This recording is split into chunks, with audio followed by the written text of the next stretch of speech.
One that is joining us online all over Africa. We want to thank you for sparing time to be with us. In this first note, I would like to ask Gloria. Gloria, are you able to hear us? Gloria?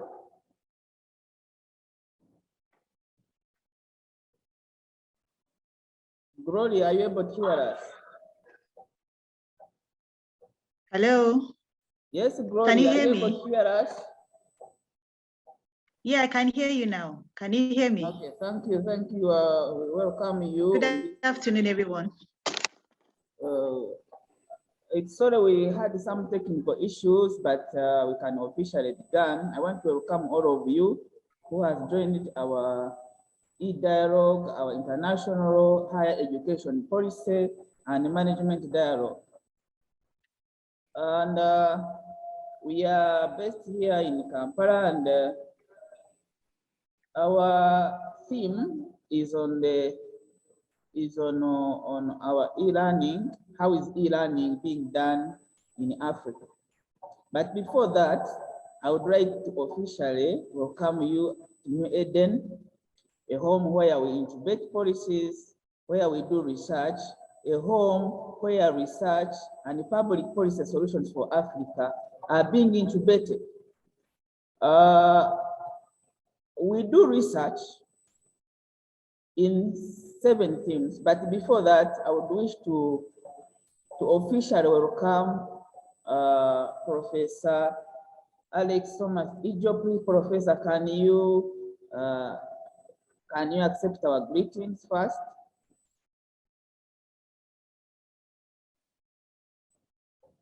Yes, Mr. Davis, I can hear you clearly.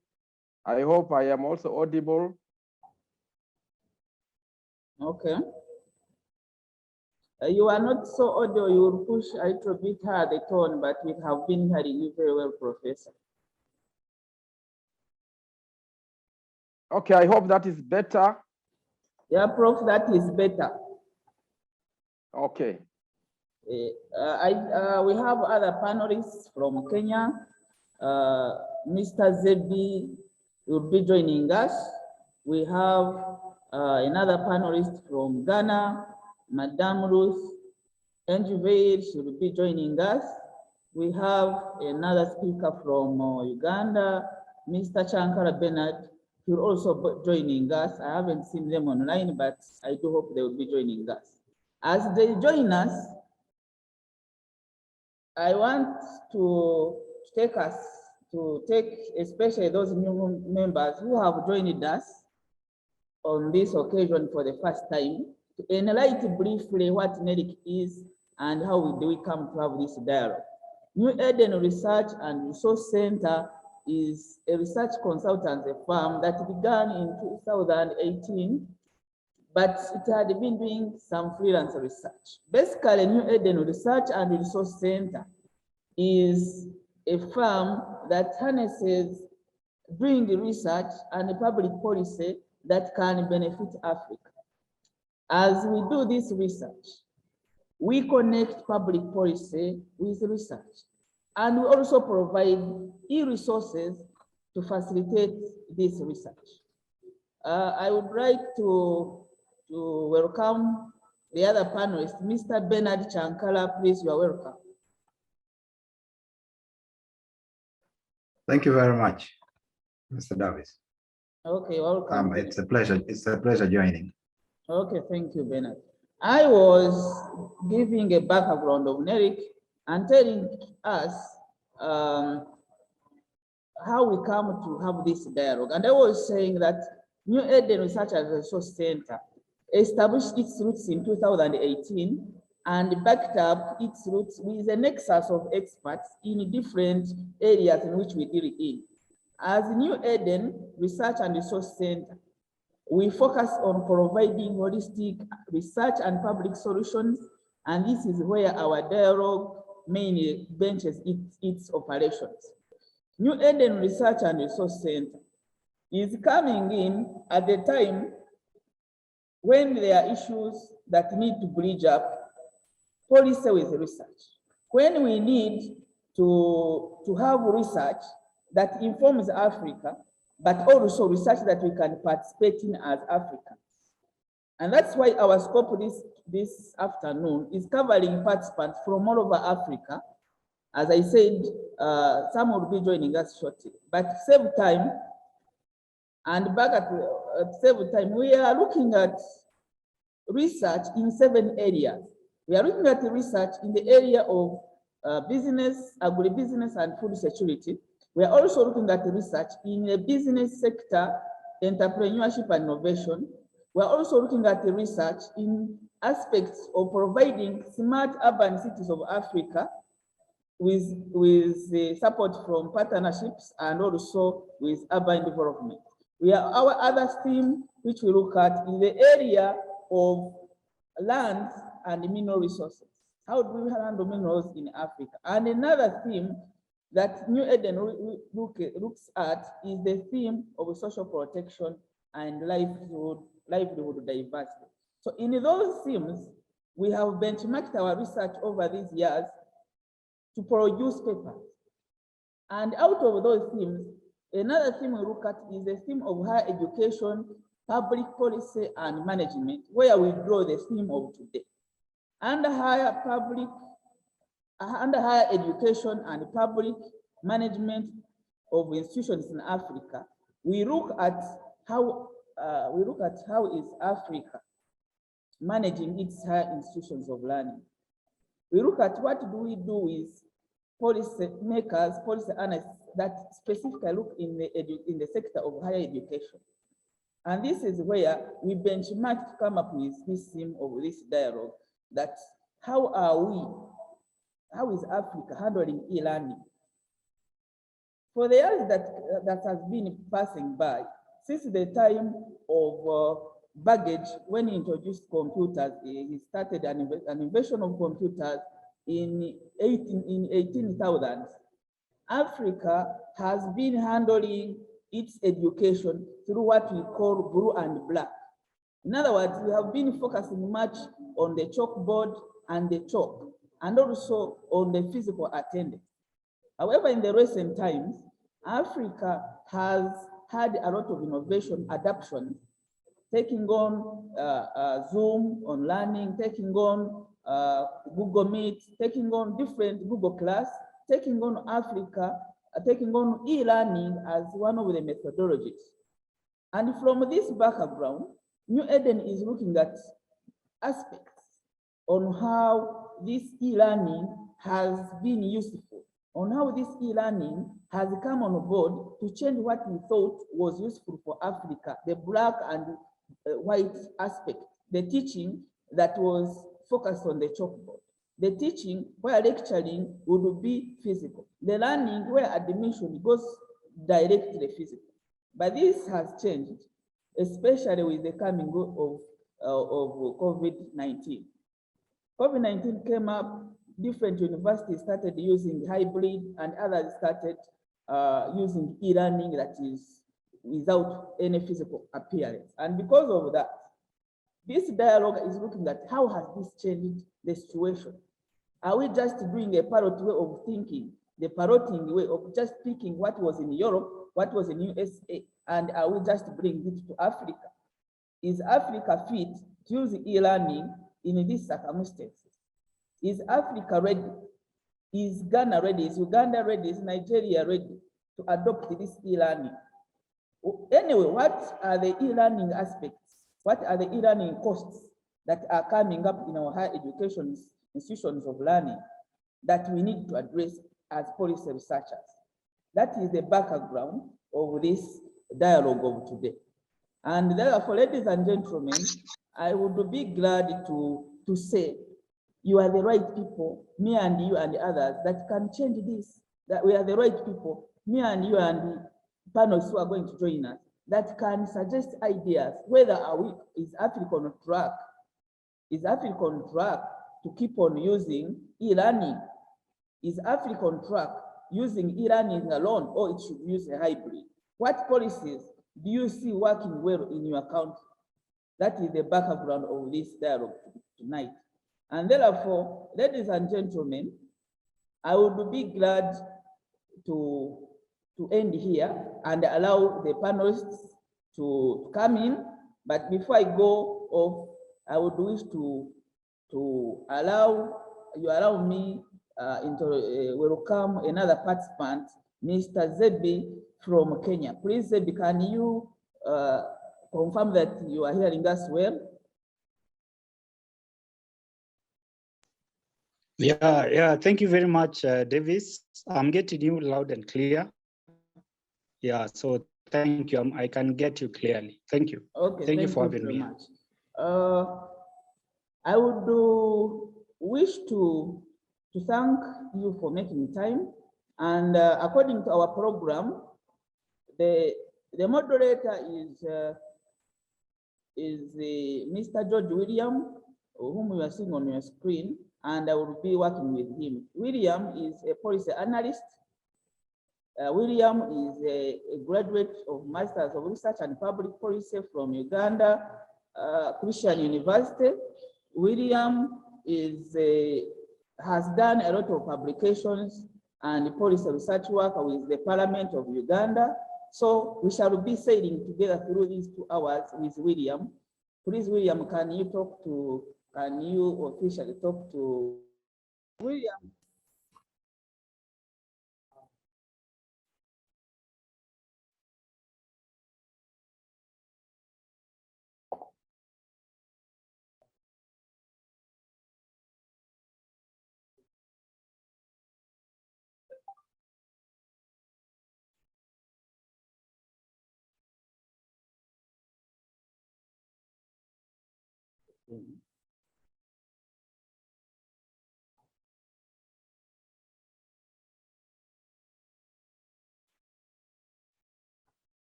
For coming in.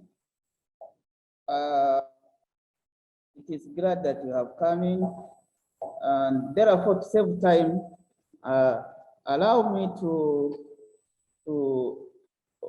officially introduce our guest speaker of today.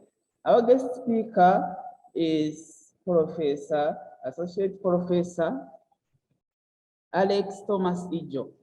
Professor Alex Thomas Ijo is the professor, the director of the School of Research of Cavendish University. Associate Professor is the country director of Center for Family, Faith and Justice.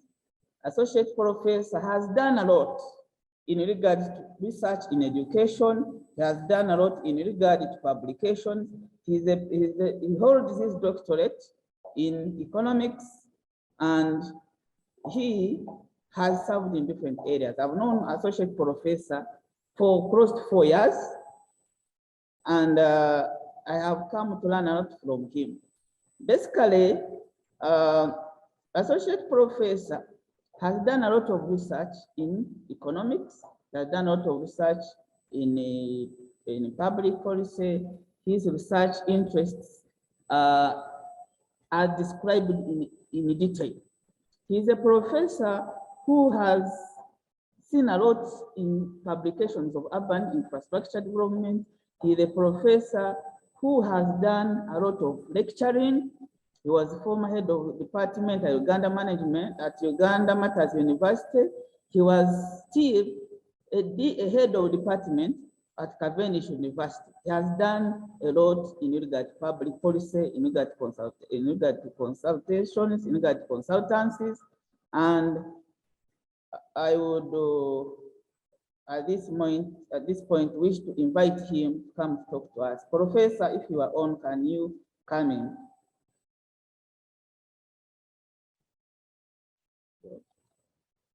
Professor?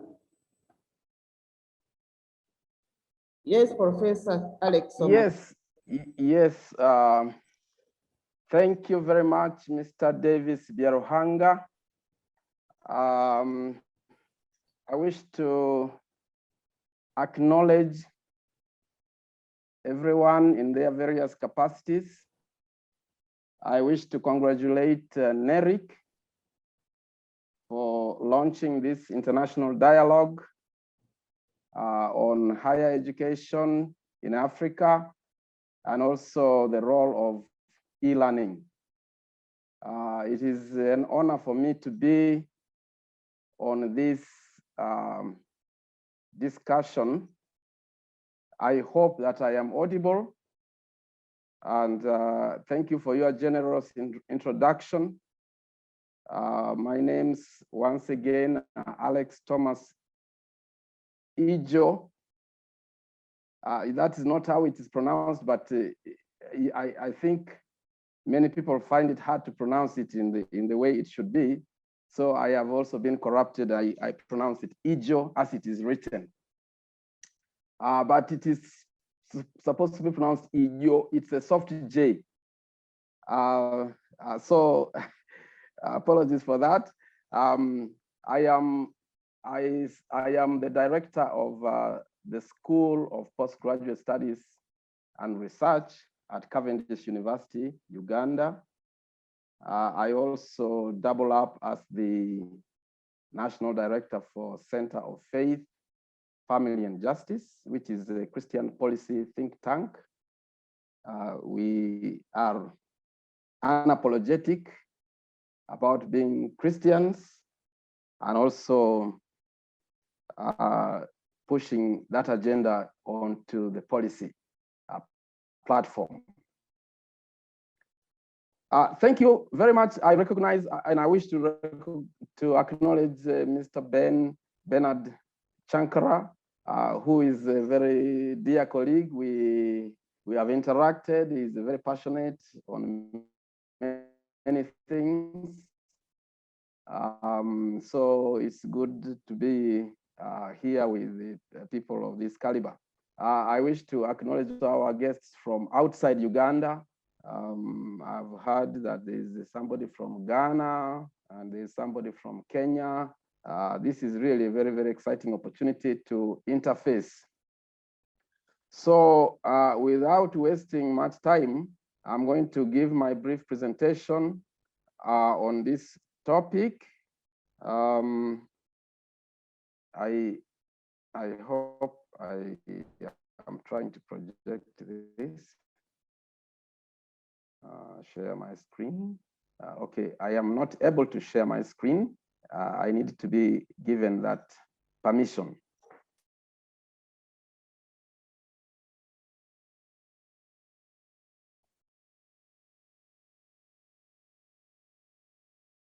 In case that is challenging, I can. I may not share it, but I share the screen, Prof. Okay. Now you can go ahead as you make an effort for you to share the screen. Yes, the other option is to be going ahead as you do that, so that we save on time. Ladies and gentlemen,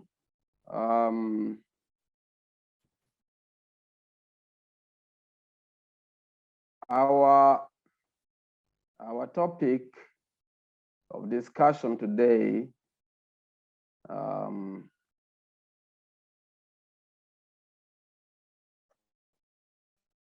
in this dialogue is the economics of e-learning methodology.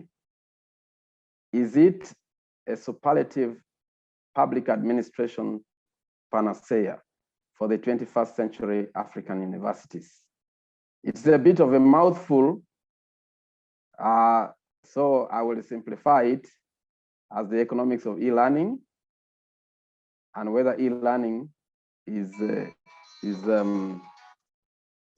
whether e-learning is actually the best solution for the African universities in the 21st century.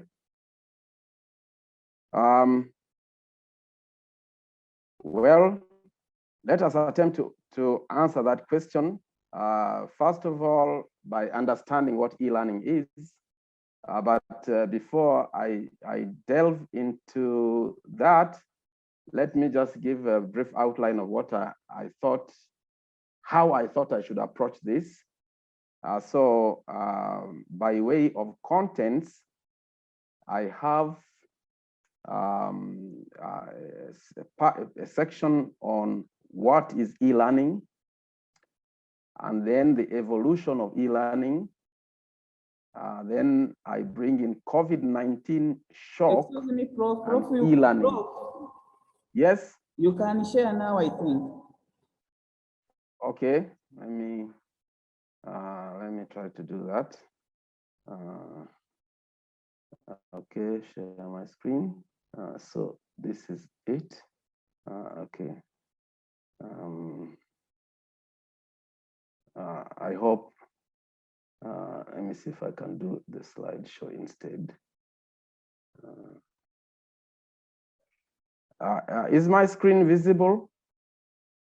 The only thing is that it seems it's... It's fine now, we can see. Okay, you can see it. Okay. I'm not able to do the slideshow, but it's okay. I will just scroll manually. So I will be talking briefly to this topic from the following items. What is e-learning? Then the evolution in e-learning, COVID-19 shock and e-learning, the response of African governments and universities, then the economics of e-learning. Then I will attempt to give my perspective on whether e-learning is a panacea for African universities. So what is e-learning then?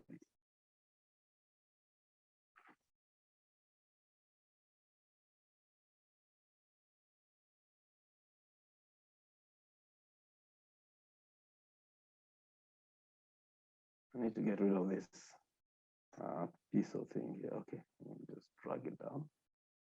Okay, so electronic learning, or otherwise e-learning, is education based on modern methods of communication that involves the use of computers and other electronic devices and their networks, the internet, various audiovisual materials, search engines, electronic libraries, and websites, whether accomplished in the classroom or at a distance.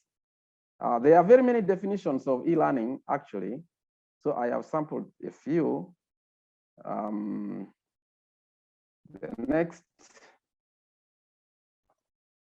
next is, my cursor is refusing to obey me. So I'm going to page down, if I can do that, page down.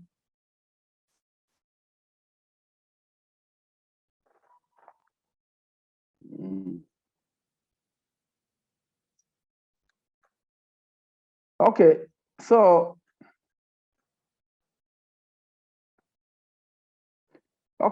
e-learning, also referred to as online learning, or again, electronic learning, is the acquisition of knowledge which takes place through electronic technologies and media. In simple language, e-learning is defined as the learning electronically. Typically, e-learning is conducted on the internet, where students access their learning materials online at any place and time. So e-learning most often takes place in the form of online courses and programs. Additionally, the term e-learning is used more broadly as a catch-all phrase for any learning content that is delivered electronically. Okay, having said that, there are two broad categories of e-learning, namely synchronous e-learning and asynchronous e-learning. Well, without taking too much time on that, synchronous e-learning is a learning which is in real time, more commonly referred to as live online. For example, what we are doing now, we are interfacing live. I'm speaking right now. You are not hearing the video recording later on. So this is the synchronous online training or virtual classroom training. So it's instructor-led and taken at the same time as other learners, even when everyone is geographically dispersed. So we may be in different places, but we are, so that means you need to keep time. If you are to have a synchronous e-learning at 2 p.m. like our dialogue here, then you need to report at 2 p.m. if that's Ugandan time or East African Standard Time. But if you come later, you will not find it. So that is synchronous. Then asynchronous is the other option where learning is self-paced. The learners are taking the course on their own, usually on a laptop. Asynchronous e-learning includes pre-recorded lecture content and video, visuals, and all text, knowledge, quizzes, simulations, games, and other interactive elements. However, these are not in real time. These learning materials are accessible to the learner and who can take his or her own time to learn. So you can actually be self-driven, you time yourself, you plan yourself, which is actually a great advantage of this form of learning. Then the evolution of e-learning. E-learning has always been there, by the way. I think of late we thought that it was brought by COVID. I'm sorry to burst that bubble, but e-learning has been there. At least the provision, the technology had been there. So e-learning has been there. The technology for doing this had been there. Thank God for that. However, we can say that e-learning, having been in existence for a while, and was useful in a diverse range of situations, including, but maybe not limited to, people involved in distance learning, distance learning programs, targeting busy executives, and those unable to move to physical classrooms. Such people were taking advantage of this. E-learning was also popular with people with disabilities. Imagine if you have a disability, you are not able to move quickly, maybe you are in a wheelchair. So such people actually could benefit greatly by attending classes from wherever they are. Then in situations of poor transportation infrastructure, we have rural communities where really it's sometimes it takes 4 to 5 hours for children to access classrooms because maybe they have to cross a stream, they have to cross, there's mud all over the place. So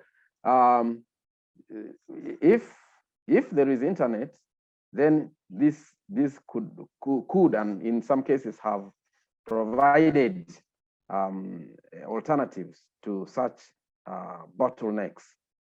Then now e-learning has become a major alternative to physical or face-to-face classroom education, especially in the wake of COVID-19 pandemic. And particularly the lockdowns, where people are restricted, movements are restricted, concentration, gatherings are restricted. But however, we also actually, personally, I think that we were really under-exploiting this technology, even without COVID. So e-learning has now become a very important component of blended technology intensive learning and learning in many tertiary institutions across Africa. So now, when COVID hit the world like a bomb in 2019, it necessitated restrictions in movements of human beings and concentrations like schools, markets, urban centers. Such concentrations would accelerate the spread of COVID. And so, in order to buy time, I believe it was just simply to buy time, we went into lockdowns across the world. There were lockdowns, there were restrictions by many countries. So now, what did academic institutions do in such circumstances? Many academic institutions that had the facility, the infrastructure, shifted some of their teaching and learning activities to the online version. Cavendish University, for example, where I work, had a distance learning program, which was online, though asynchronous. Okay, we had asynchronous online where we put the material online. The student will come and access the learning materials at their own time and respond and then upload their answers. So we then moved into change that to both asynchronous but also synchronous in the wake of things like Google Meet, Zoom, WebEx, and so on, which have enabled real-time interaction. Then, in the case of Uganda, the regulator for higher education, namely the National Council for Higher Education, had to retrospectively, I would say, put in place the policy framework for this by rolling out the open distance and e-learning, or otherwise ODEL framework for tertiary educational institutions. Now, this had a number of guidelines to enable teaching and learning on e-platform while maintaining quality, as in the traditional approach to this.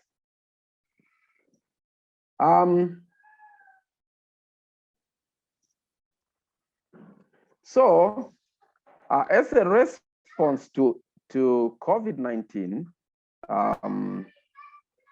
the National Council for Higher Education, in the case of Uganda, rolled out ODEL. However, there were a number of universities and higher education institutions that were totally unable to make that transition. I was looking for the statistics on that, but I haven't got it. But I think it can be obtained from the National Council for Higher Education. They invited applications from these institutions to be allowed to do online teaching and learning. But some simply couldn't make it for a host of reasons, including but not limited to a lack of the relevant IT infrastructure, lack of staff capacity, lack of student capacity, and then lack of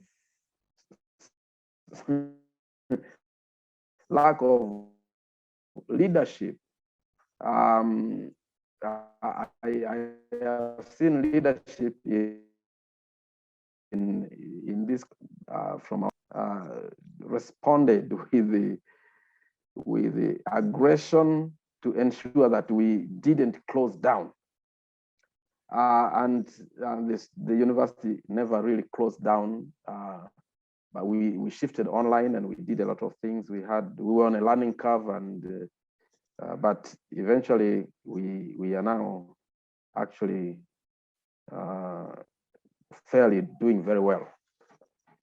Okay, so when we look at the African landscape, some of the papers I consulted estimate that the e-learning capacity of higher education institutions is actually just around 55.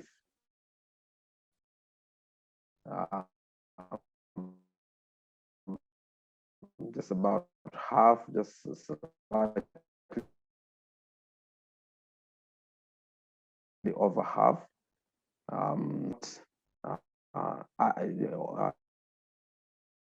E-learning capable. Okay, so let's look at e-learning a little bit more closely and see what are the advantages and disadvantages. I'll run through some few advantages. E-learner is able to link the various resources in several varying formats. For example, I am now projecting PowerPoint in a meeting that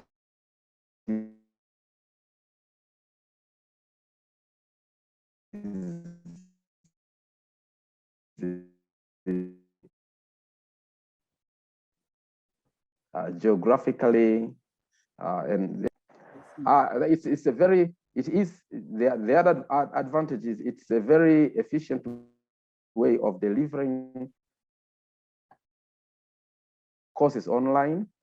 Also due to anywhere and anytime, we're actually tapping into the capacity of computing in doing this. So you could have your resources in Google Drive or in the clouds, and you can access it from anywhere.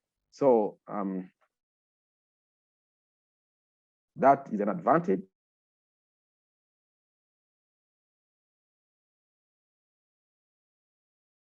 So a learner who is able to do that and package is at an advantage.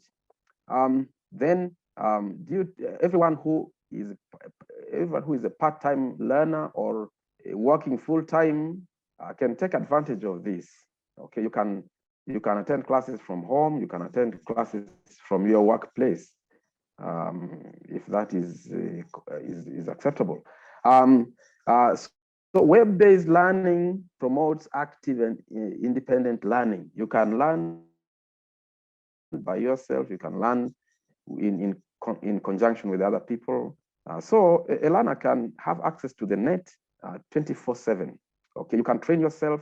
Never has there been a time so much better for learning than it is now. So many of us wish we went to school around this time. Then on the other hand, there are also some disadvantages. Most of the online assessments are limited to questions that are only objective in nature. It is the assessment is a bit tricky for many reasons. There can be imposters who may answer questions when they are actually not the student. Okay, there are there is also the problem of the security of online learning programs, authenticity. These are the things I'm talking about. I think I've already mentioned that, and so forth and so forth. A few more. It is very convenient and flexible. I'm back to the advantages. Very convenient and flexible. You can learn by yourself. Not only can you train yourself on a day-to-day basis, but also on weekends. You choose the time.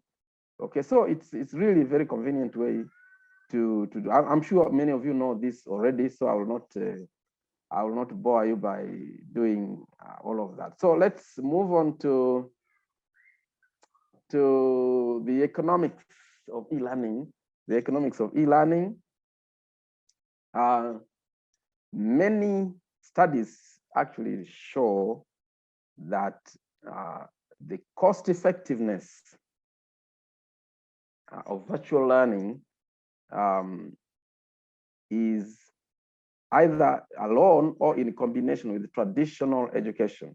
I think the director of NERIC posed a question as to whether we should be going for e-learning or e-learning with the in combination with the traditional learning, or blended learning. Well, I think that there's a place for traditional technologies where you interact, okay, where you have boots on the ground, but also I think this can be combined very, very effectively with e-learning to really make the whole thing efficient. Okay, I think we know that even as new technologies come, there are some which persist because there is a reason why they are there. Okay, like telephone lines, as opposed to mobile phones, there are still places where you have telephone lines. At least you know the person is in that location. Okay, so basically, when we look at the economics of this, what are we saying? The economics is about really about choice of how to utilize scarce resources. So if we are involved in education, whether it's as a student or an institution, how can you utilize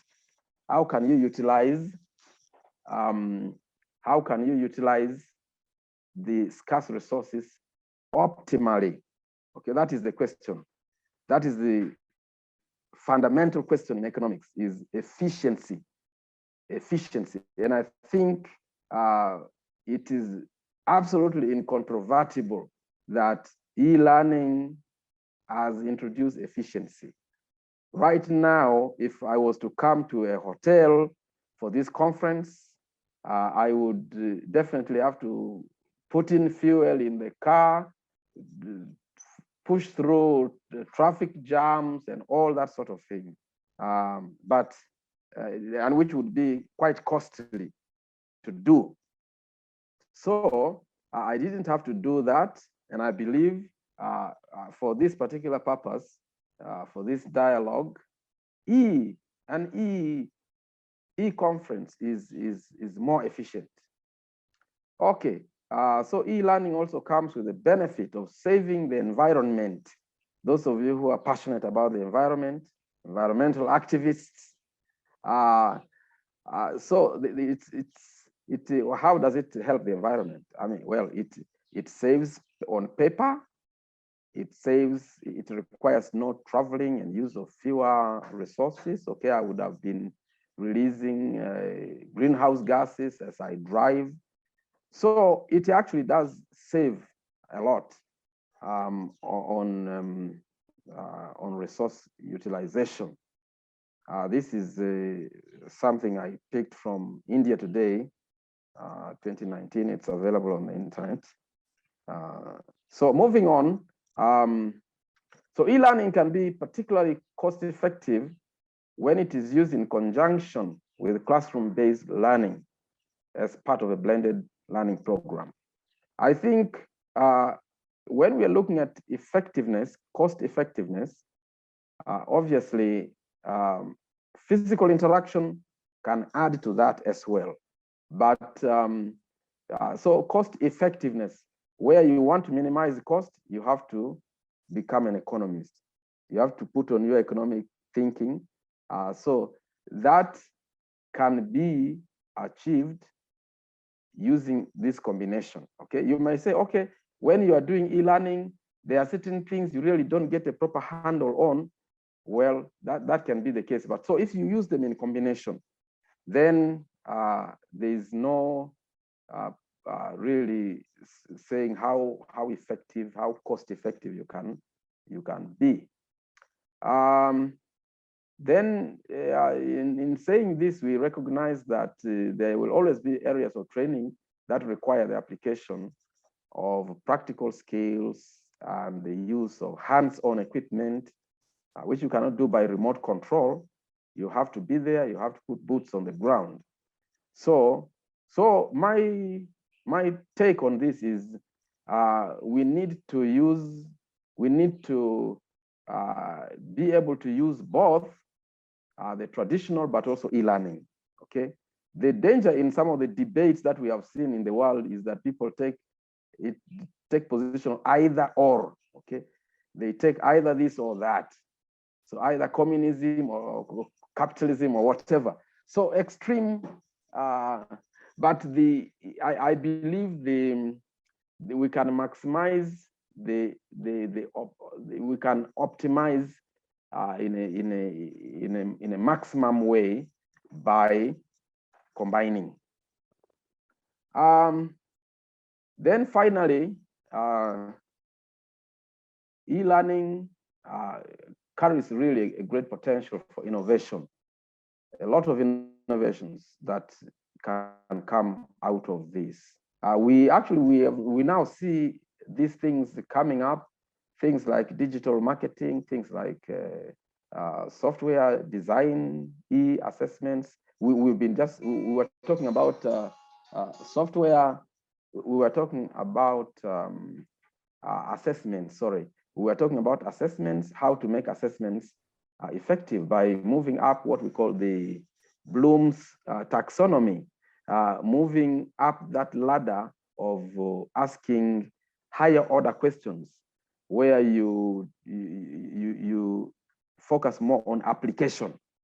And so if you move into application, I think it's you are going to produce students who can think, who can apply ideas. And so because you cannot simply ask students to define things, that one anybody can get it from the internet and copy and paste. So now e-learning has forced us to move to some few notches up the Bloom's taxonomy. Okay, with that, ladies and gentlemen, my take is that e-learning is the way to go. We can use it in combination with the traditional methods to attain the greatest impact in the education sector. And as you know, education is really the key to human capital development and economic growth and development. So this topic is both timely and pertinent to us in Africa as a developing world. So I wish to once again thank the director of NERIC, thank the moderator and the participants and the other panel members.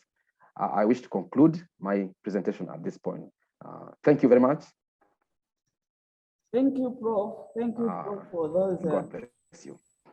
Thank you, Prof, for those insightful words. I am grateful that we have learned from the cream brains of Africa from you. I'm also grateful that we have been able to learn the evolution of this e-learning. Some of us were just picking it as it is for yesterday.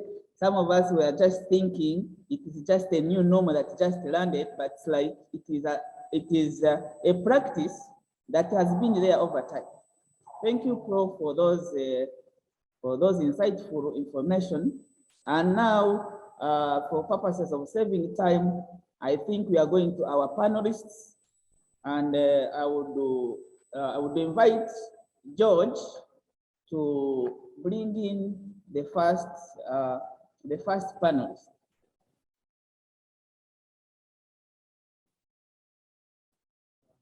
Thank you, Davis. Our next panelist is Mr. Mr. Bernard Chankara. Bernard Chankara is the Executive Director, Efficacy Methodology, a think tank headquartered in Kampala, with expanding networks in Africa. He's a development positivist. His keen interest is in evidence-based policy in the areas of economic policy, poverty, political economy, and international relations. Bernard has an entrenched understanding of economy in Africa. Bernard, your experience spans over 10 years in understanding these issues. In line with what Professor has discussed, you are welcome to make your submissions on the subject. Mr. Bernard Chankara, you have 15 minutes to make your case. Yeah, thank you very much, Masha, for that wonderful introduction. And thank you, Davis, and thank you, Professor, for that detailed discussion of the issues at hand. And of course, thank you, Gloria, and all the other panelists that are coming in from across the continent. I can see Ruth and everyone. Thank you so much. Professor has given us a very, very detailed background of these issues that we're trying to dissect. And of course, he has provided us with a lot of issues. And I once again want to say thank you so much, Professor. Professor Ijo is actually my former lecturer. So I am very much privileged to share a platform with you. He was my lecturer in economics for public policy when I was doing my postgraduate studies. Mr. Davis and Mr. Moderator, I am so much privileged to be part of this discussion. It comes at a time when Africa actually needs to have this conversation. The discussions that surrounds e-learning has been around, that has really people began to take it serious that, okay, this e-learning actually can work.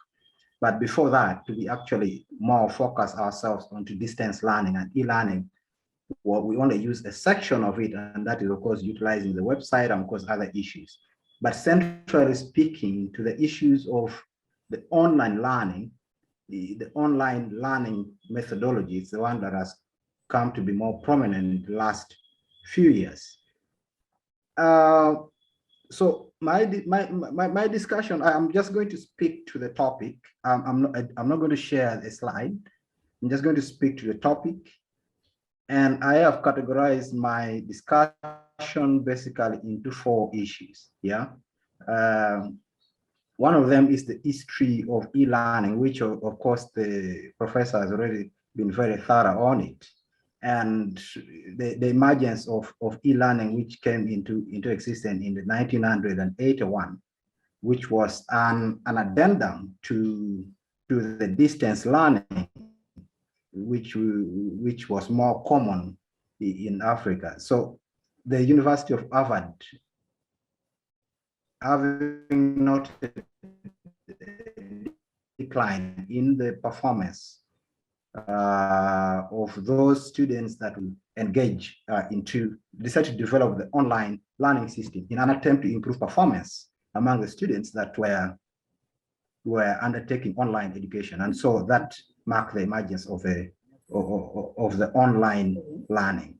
Of course, in Africa, it is more recent. It took dominance in the recent, when the COVID-19 emerged. Now, I want to emphasize that my discussion mainly focuses at the policy level. I did not look at the thematic, like Professor said, which is more academic. I've tried to blend my discussion directly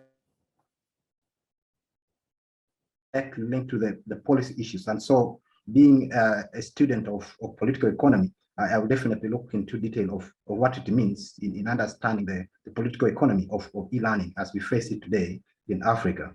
Now, if we are talking about e-learning, there are aspects that we must focus on as Africans, and that aspect is the aspects of inclusivity. This is very, very critical. To what extent do we view e-learning to be inclusive in the continent? Now, you realize that we are a continent that is relatively behind in terms of technological development, and that is a fact that we cannot run away from. And so the adoption of the e-learning methodology or online learning methodology perhaps fell short in the aspects of inclusivity, because many students will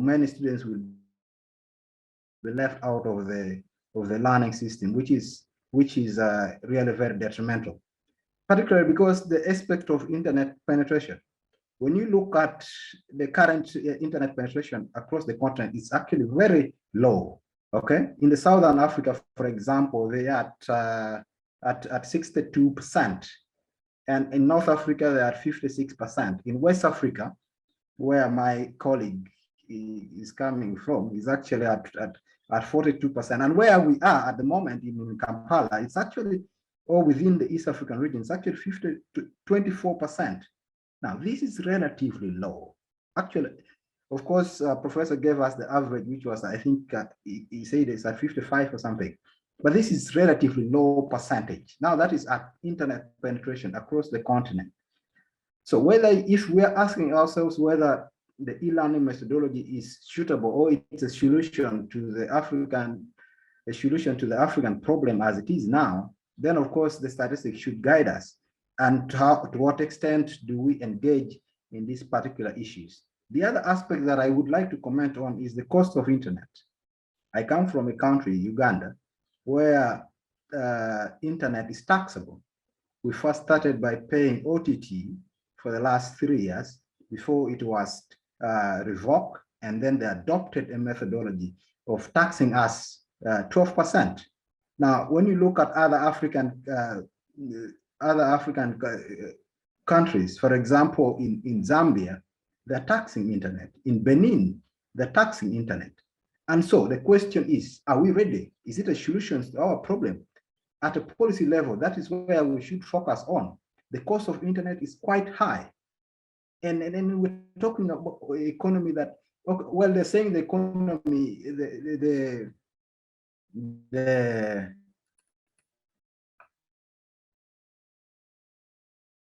set of rising of Africa is really, the cost of internet is quite high. And so the absorption will also be critical. And that, because the cost is high, we expect high level of the element of inclusivity is put under checked, because many people in Africa live below poverty line, and affording internet is actually a luxury. And if we do that, then many young people will remain out of the education system. Why? Because we cannot afford, or because they cannot afford to pay for the internet cost that comes with it. The other aspect is the computer access. Now, a recent study which was done, I was just looking at it yesterday, a recent study which was done by the British Council, a joint British Council with University of, I think, Pretoria.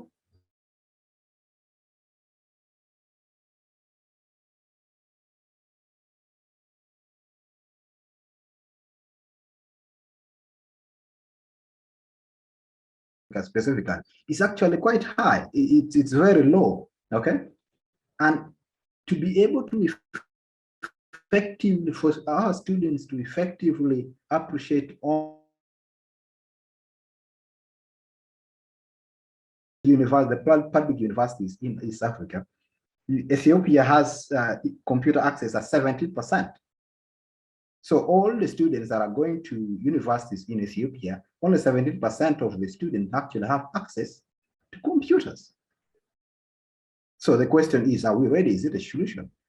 In Uganda, it's at 25%. If you go to Makerere or Chambogo or Uganda Christian University,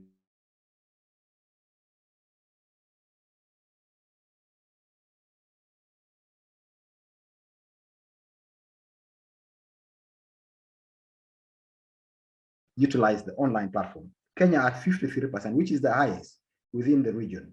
And of course, Tanzania is coming in at 34. So these are issues that are very critical. And if we do not address them, then the education becomes discriminative. And yet education is supposed to be a service, supposed to be, it's a service, a public good that everyone should be able to attain.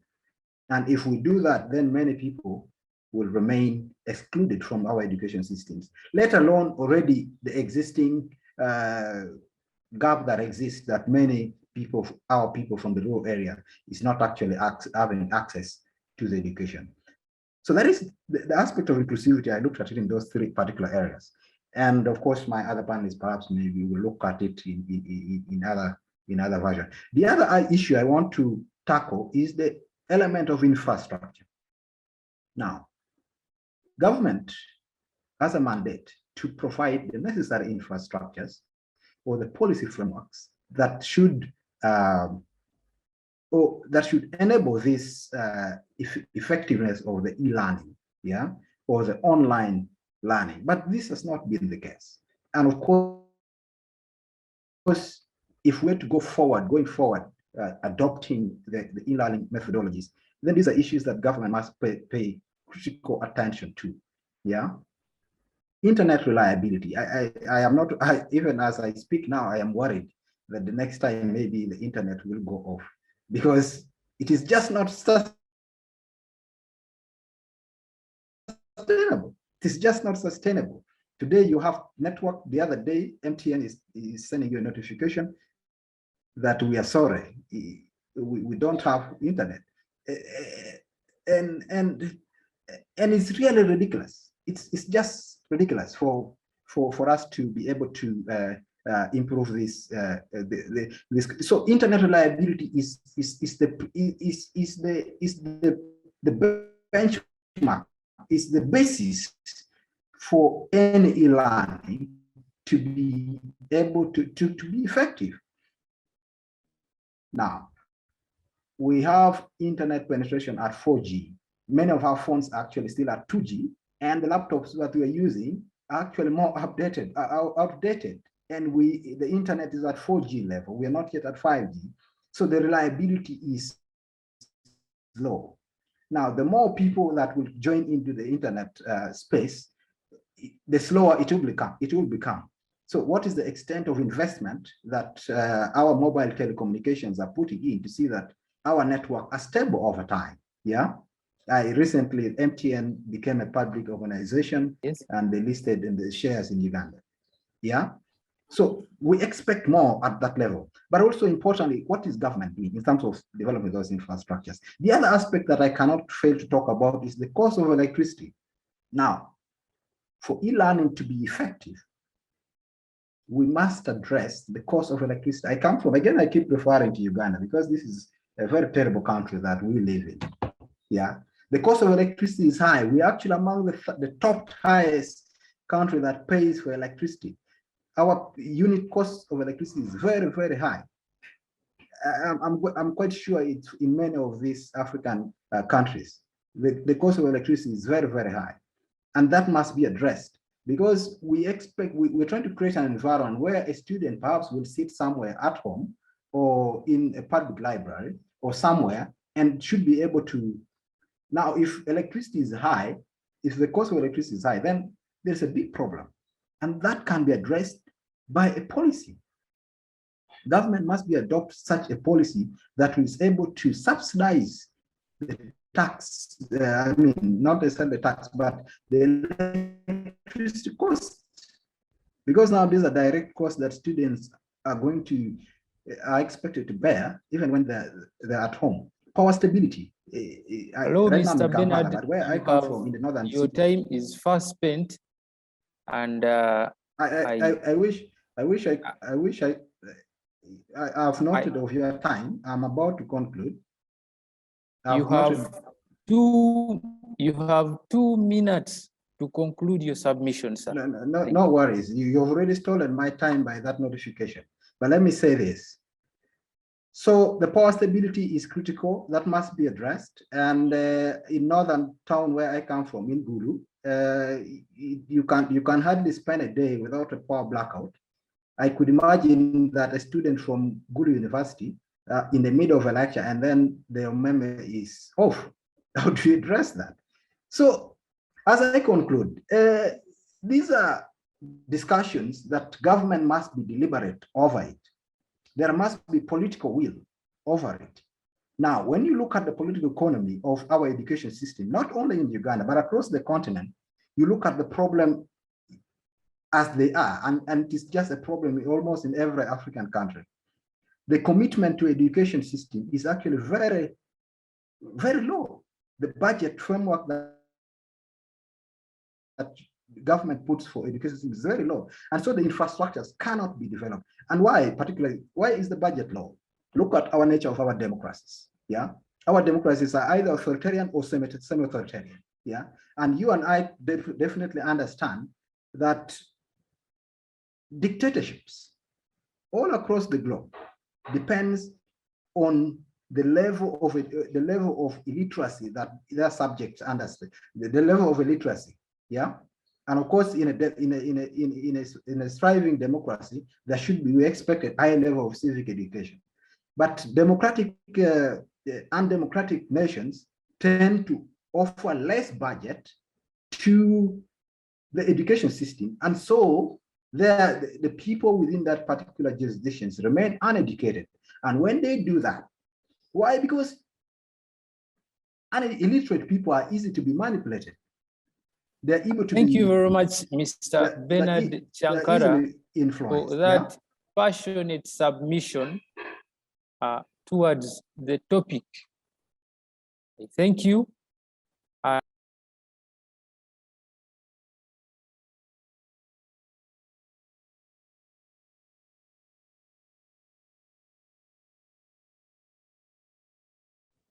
Thank you, Comrade Bernard, for those opinions, for those views. Thank you for telling us that in Uganda, like many other African countries, internet is an issue. Thank you for telling us that we might at times not be able to do it the way we think. And with that, this question is whether really we are learning. I don't think only that I can get those ideas from colleagues online, and it is on this occasion that I can bring in the second speaker. Our second speaker is coming from Nigeria. She is a managing director and the chief executive officer of Kamais Enterprises. She is also a managing director and CEO of Kamais Oil and Gas Limited, and the director of the Plan and Construction Company. Gloria, coming in as our second speaker, holds a master's degree in research and public policy of the University of Lagos, a bachelor's in political science and public administration of the same university in Nigeria, and a cohort of several certificates, those from Emory University of Atlanta, Georgia, USA, and those of Indian Nonviolence of the University of Rhodes, USA.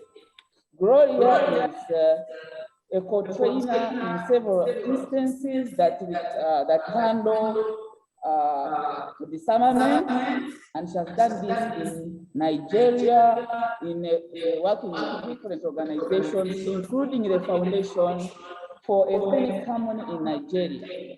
Gloria is a fellow of Chartered Institute of Public Management of Nigeria, and she's also a member of the Chartered Institute of Strategic Managers and Leaders. So we are talking about leader in making and in practice.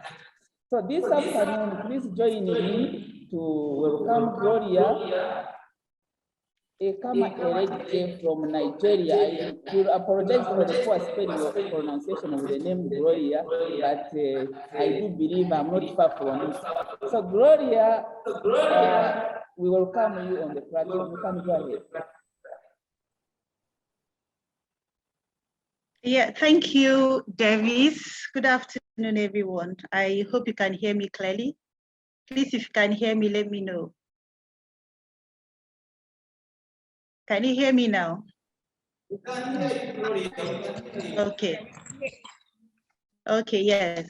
Okay, once again, good afternoon, Davis. I can see Ruth, my good friend Ruth. Nice to see you again. Nice to see you, Baby. It's been a while. Good to see you. And good afternoon, Professor Alex Thomas Iyo. I hope I pronounced your name correctly. Thank you so much for the wonderful presentation. Very interesting and very insightful also. Bernard, thank you for your presentation and for the insights you have brought. So today we're talking about the e-learning, whether it is superlative, is it a panacea? So like others, Prof has given us a breakdown of the meaning of e-learning.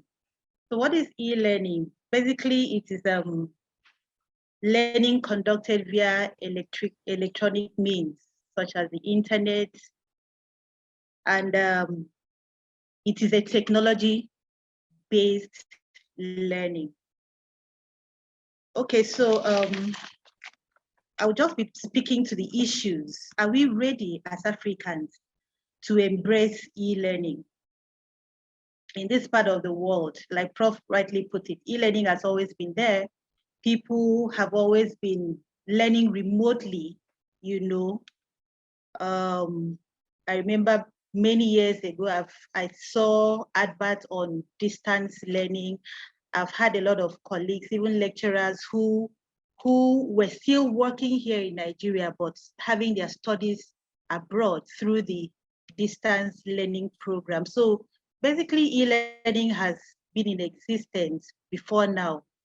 But as Africans, we were not prepared for e-learning until the COVID-19 shock. Really, that's just the truth. And I would like to speak to the issues.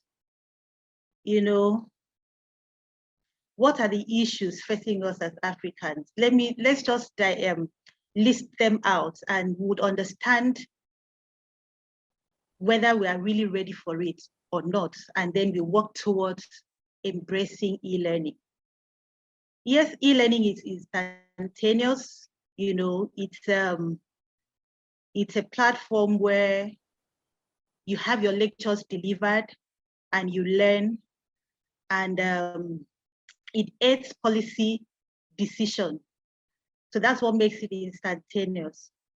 But again, let me take Nigeria, for example. Most universities in Nigeria is still practicing the mixed method, okay?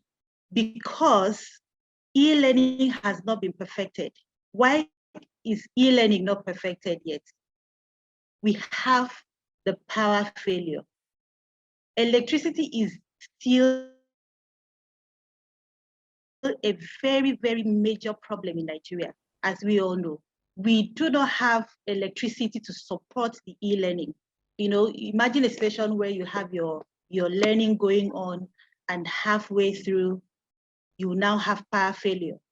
You have to shut down your class and probably wait for the light to come on or start your generating plants to continue. And which also makes it very, very expensive, even for the institution or for the students themselves that are partaking in the e-learning. Another issue is the staff training.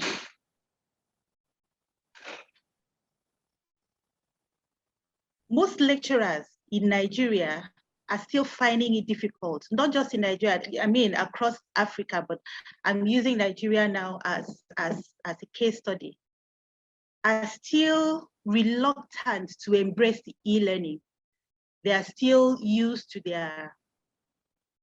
the traditional ways of learning. I'm trying to remember the name that Davis called it. Davis called it chalk and board. Yes, they are still, I mean, I find it awkward that most professors would prefer to come to the classroom, you know, to interact with the students one-on-one, face-to-face. E-learning is supposed to help us deliver on-time education, but that is not the case here. Most of the lecturers, when it talks to staff training as well, most lecturers or most tutors are still lagging behind when it comes to technology.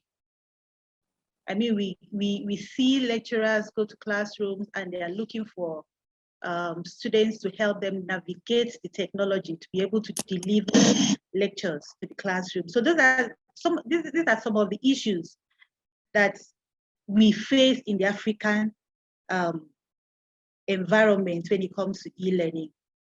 E-learning involves keeping records. So when you're talking of administratively, that's the third point now I'm trying to make. When you're talking of administering learning, you're talking about keeping records. You're talking about not just preparing your notes. You need to check the number of students. You need to check to record your results and then publish them. A case was brought to our notice in our organization some time ago about students who postgraduate students now who were at the point of graduation, but some of their first semester results were still missing. This was because the professors in charge claimed they couldn't find the results.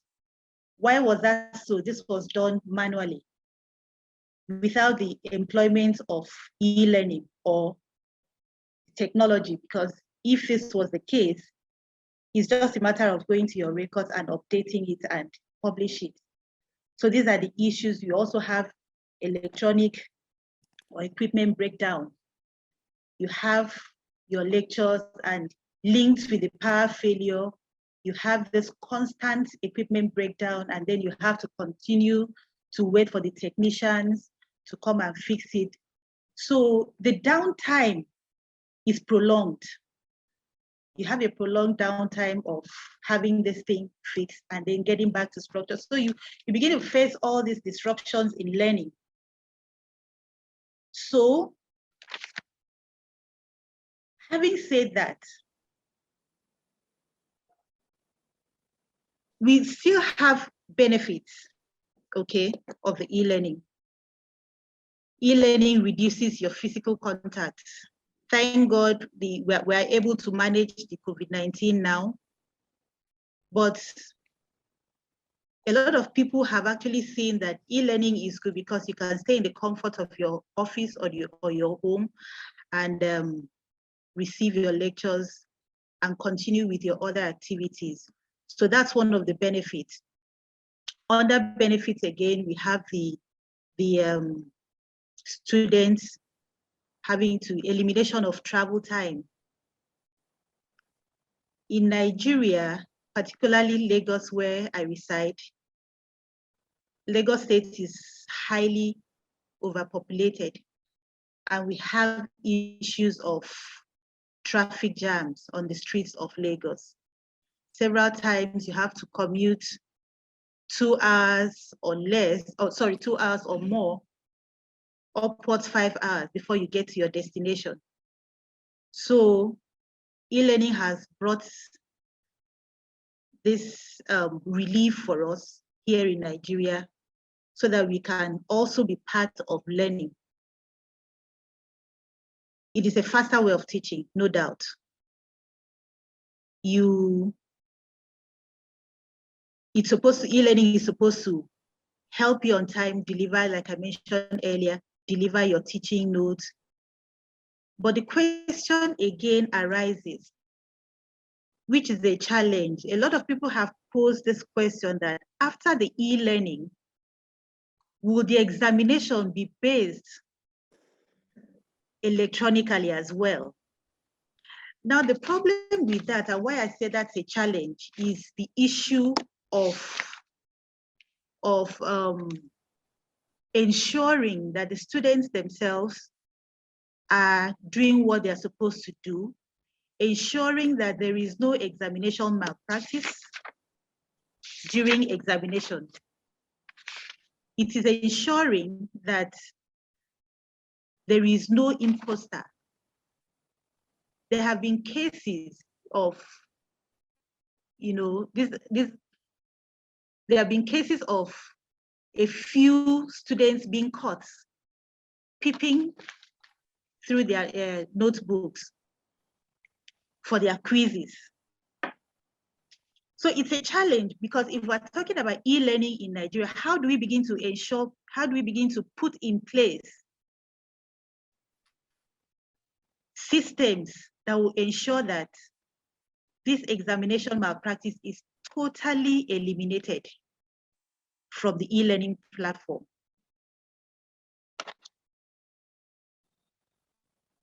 Another benefit, like Prof said, is environmental friendly. The carbon that is being emitted in the air when you commute from point A to point B is very, very dangerous to health.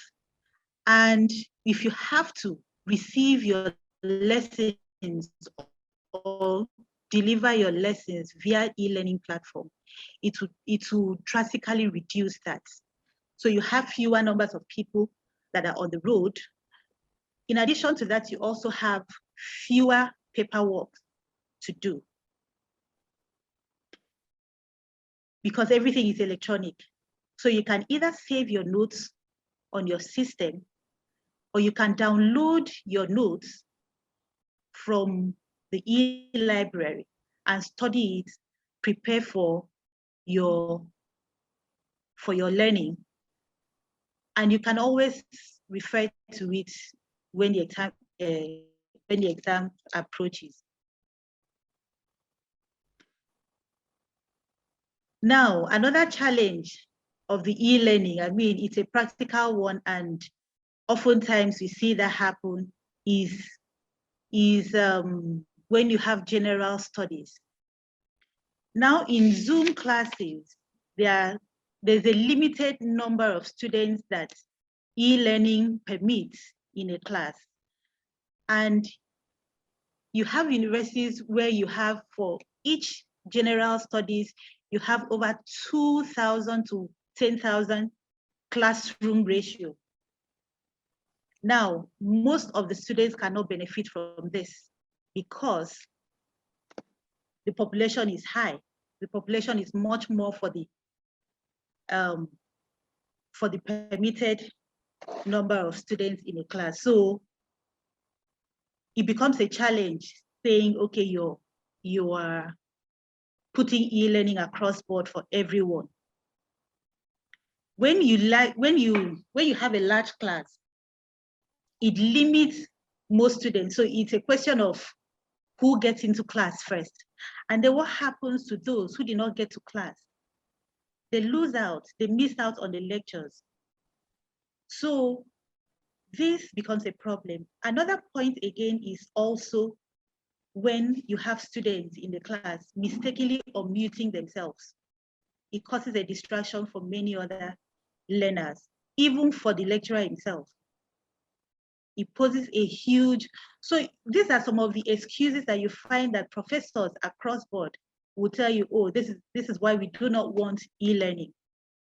And then you begin to have a blend of both the physical class and the e-learning method. Now, I'm just trying to be quick so that I can be able to cover most of my points. What can we do about this? How do we make it inclusive for everyone to benefit? To be less stressful for the lecturers themselves, as well as the students. We cannot overemphasize funding. funding. The UNESCO recommends 25 to 26% of the country's budget for education. Whereas in Nigeria, we have about 6.3 to 6.7% allocated to education. That is grossly inadequate. It is grossly inadequate. How many African universities are benefiting in terms of funding when it comes? Because it's from this funding that would use to improve on our electronic learning platforms. So sufficient funding is very, very, very key. Internet, stable power supply, electricity, like I said, is a major problem until we fix electricity. And in some countries, it's not electricity. In some countries, it is the internet. Until we begin to fix some of these issues, then we can now say that, yes, we are ready as Africa for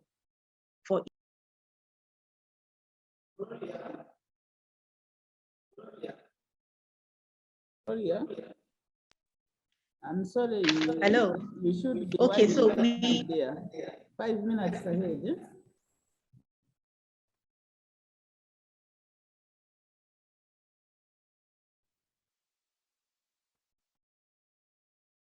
Hello. Can I go on, or is my time up?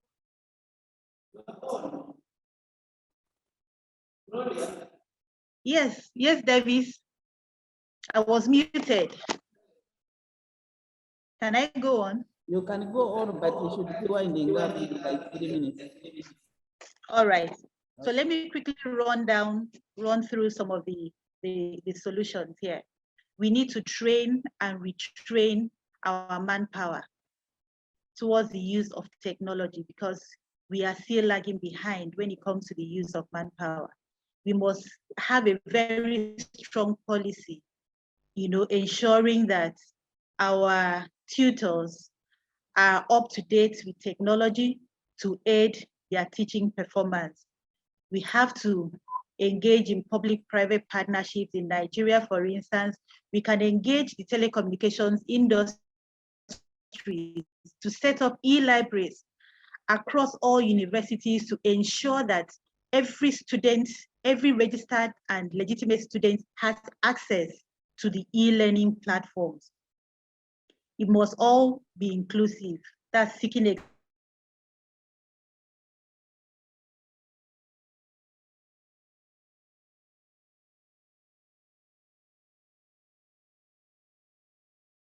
external support. We should also engage, seek individuals to assist back to the society. We can give back, help you become who you are, giving you so much. You can give back in your own little quota. You can organize yourselves. We can organize